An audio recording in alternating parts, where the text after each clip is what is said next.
bridge isn't falling down.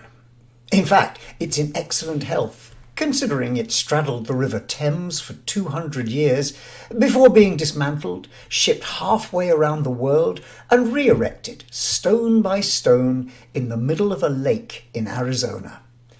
And if you were to take one of the pleasure craft which now ply their way across Lake Havasu, you might find yourself looking a little more closely at those stones as you pass under one of the 5 wide arches of the bridge. It might be worth doing so, because they have a fascinating innovation story to tell.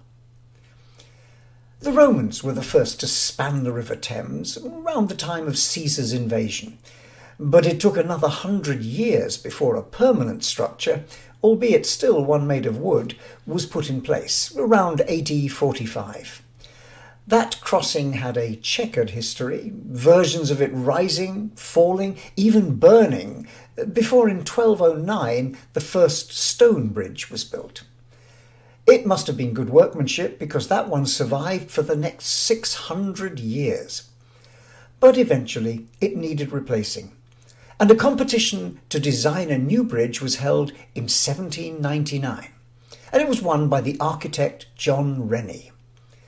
Work on construction began in 1824, but it took another 10 years before the new bridge was opened. 10 years and a lot of granite.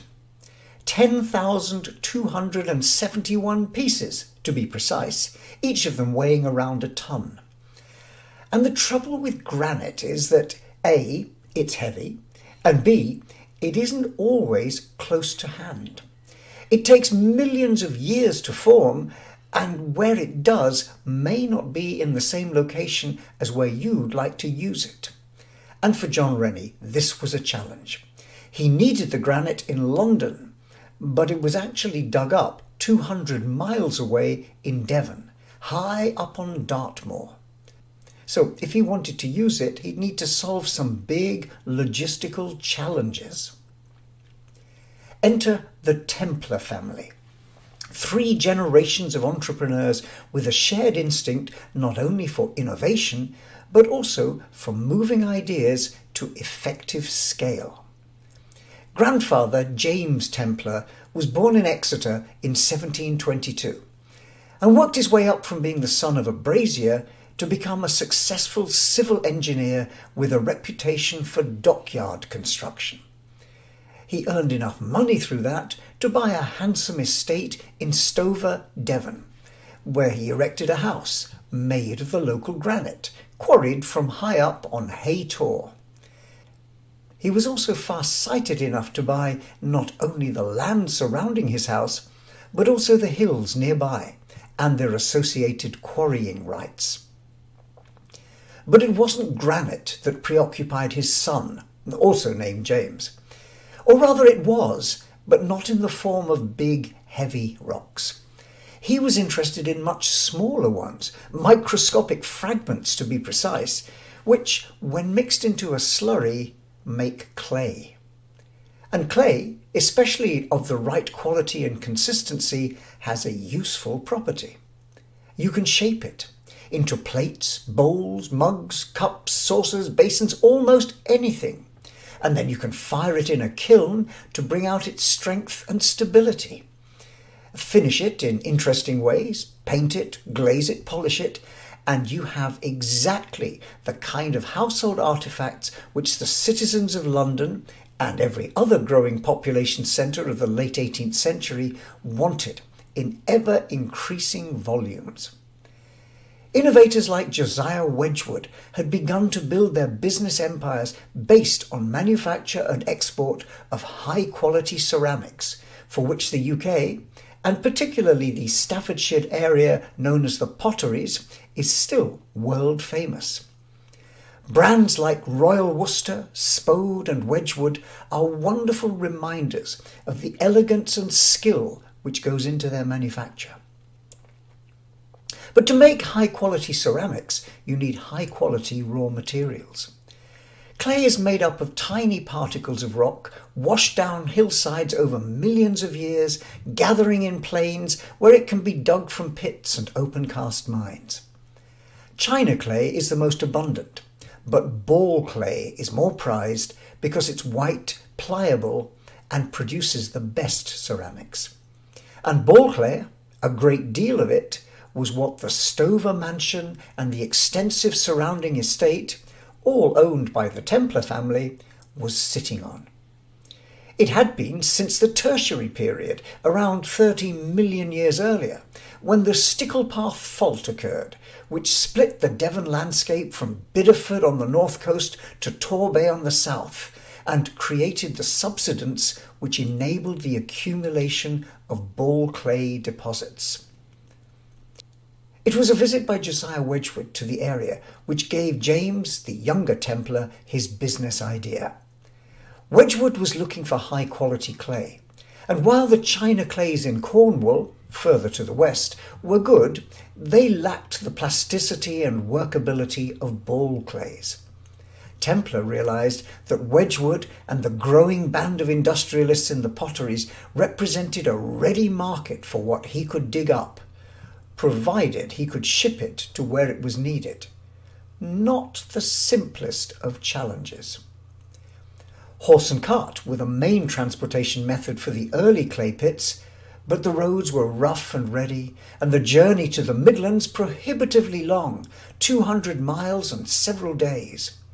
But if it were possible to ship it along a canal to the nearby River Teign, and then transfer it from barges to ships, well, they could sail anywhere. Liverpool, where it could serve the potteries, London, even internationally, wherever it was wanted. All James needed was a canal. And so he built one. He began in January 1790 and originally planned to run from Stover to connect with the wide tidal River Teign near the town of Newton Abbot. He invested over £1,000 of his own money, close to £1 million in today's prices, and even arranged an Act of Parliament to allow him to raise further money. But in fact, he didn't need it, having completed the stretch to Venterford and the river by 1792. It was an impressive achievement from the engineering side, running a distance of nearly 3 kilometres, including 5 locks and drawing water from nearby rivers and lakes to raise and lower them. The work required dredging the River Teign near its connection to allow deeper draft barges, and putting in place towpaths and lining the sides of the canal to prevent erosion.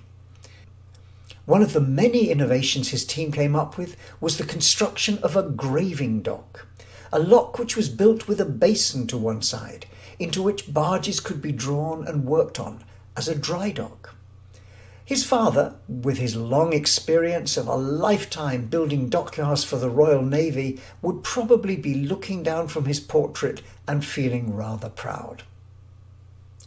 The plan worked. Barges could move 30 tons at a time from the clay pits inland along the canal and into the river. There the cargo would be transshipped to bigger seagoing vessels leaving from the port of Teignmouth. In 1798, Wedgwood gave him a major contract to supply clay, and others soon followed. Not only did he make money then from his own clay sales, he also ran a profitable transportation business for others in the area. That wasn't so hard when 8 out of the 10 barges plying the route were Templar owned.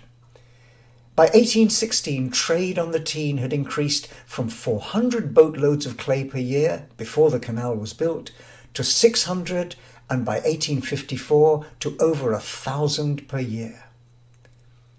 James didn't rest on his laurels. He continued to innovate, improving and extending the canal, constructing better loading and unloading facilities, adding boat repair and maintenance and other services, and generally developing a very successful business, which he ran until his death in 1813. His son George inherited the estate, but preferred to leave the running of it to his lawyer. He continued to make the most of his privileged circumstances, enjoying the early 19th century equivalent of a rock star lifestyle.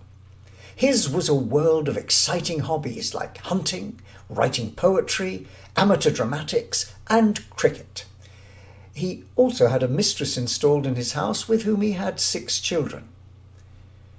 But rock and roll also have a rather literal part to play in the next phase of the Templar family's entrepreneurial journey. George had lived all his life amongst Devon granite and was aware of the growing demand for it as a strong, workable and elegant building material. It was just unfortunate that it was all in the wrong place. Most of the demand was far away in cities like London. But he'd also seen what vision and some systems thinking could do firsthand with the example of his father's Canal. And so he sought to apply the same principles to rocks. The problem, once again, was all in the logistics. The Templars owned the granite quarries and the land around them, but transporting heavy rocks down a steep hillside isn't easy, even with sure-footed ponies. It's the kind of problem the railways would be good at, but they'd only just been invented and weren't anywhere near ready for this kind of work. But the germ of an idea lay in the solution of using tracks along which the rocks could be carried. What if he could create a tramway along which carts could bring the stones down to sea level?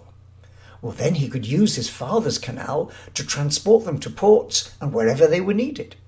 It was really just adding another link to the logistics chain which the family had already built, though not a simple link. Haytor, where the quarry lies, is at the top of Dartmoor, about 450 metres above sea level, so the tramway would have some steep descending to do. And iron wasn't really an option for making rails, too costly, and still an immature technology. But there was plenty of an alternative material around in the form of granite stones. Suitably shaped and laid as tracks, could they form the basis of a granite tramway? George thought it was worth a try. He succeeded, and it was an impressive sight on top of the moor. 10 miles, 16 kilometres of it, complete with sidings, switches, passing places where descending teams could meet those coming back with empty carts. You can still see it today, a testament to the design and durability of the idea and its construction. It was built in 1820 and quickly helped establish the business of granite quarrying and shipping.